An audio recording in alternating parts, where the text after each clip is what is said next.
Okay, we're on problem number 2, which should look very familiar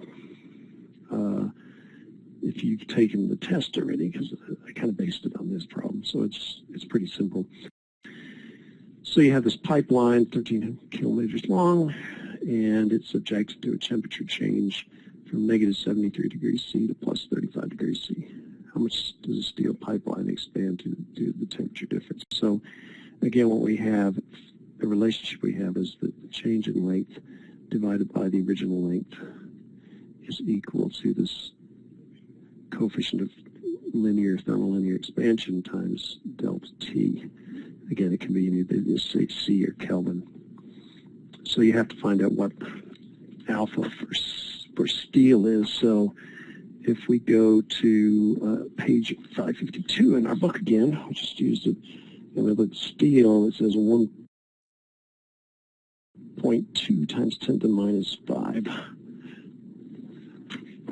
So alpha for steel is 1.2 times 10 to the minus 5, and the units are 1 over degrees C. So when you multiply it by C, you get no units, and delta L over L0 is no units. And actually, what we're trying to calculate here is delta L. So we're gonna multiply both sides to find the change in length. So you get alpha times delta T times L0.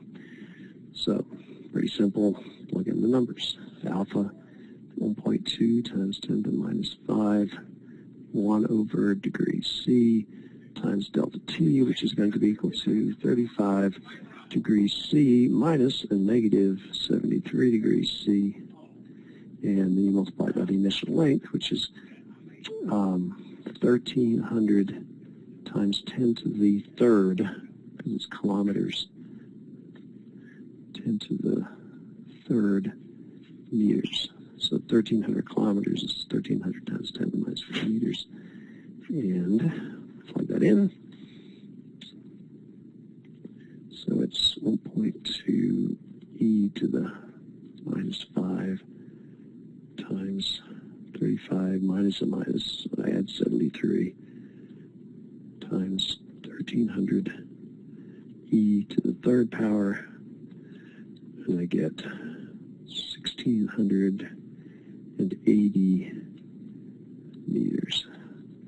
So how do you do this? Well, you have to put in expansion joints.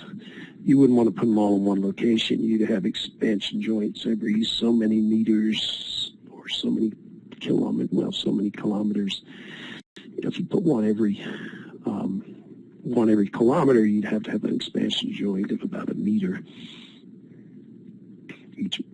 For each kilometer, you'd have an expansion joint of a meter. So you have to decide how you want to